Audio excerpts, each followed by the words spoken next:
Sa Pinas, ang tawag natin dito ay ukay-ukay. Pero dito sa Finland, they call it kirppis. Moi! It's Joanne, a Filipina living here in Finland. Hanap ako ng boots ni Zane para sa daycare kasi kapag ilalabas sila, need yun. Kaso walang maliit. Ayoko bumili ng masyadong mahal at mabilis lumaki ng paa ni Zane. Yan. Ito meron. Kaso malaki.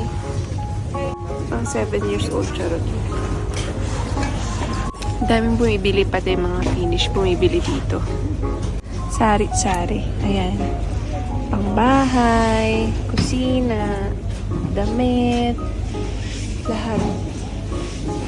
Ayan, meron pang soap na gamit.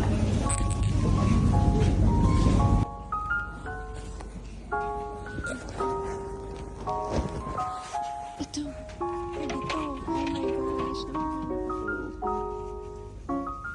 Manang bag, pang school. Ito.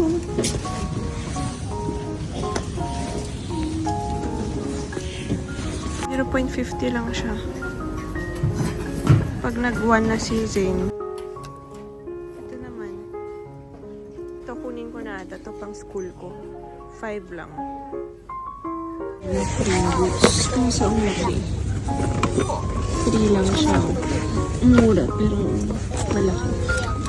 Napakasya dito sa baby ko. As a proud Baguio girl, sobrang natuwa ako na meron din palang wagwagan vibes dito. Finland places a strong emphasis on recycling and the government actively promotes sustainable living. Kaya sa mga kirppis, makakahanap ka ng kung ano-ano. Damit, gamit sa bahay, kitchen stuff, you name it. So, original siya. 5 euro. Makikita mo pagka yung mga peke, hindi maayos. Kapal. Saka ito, 0.50 lang.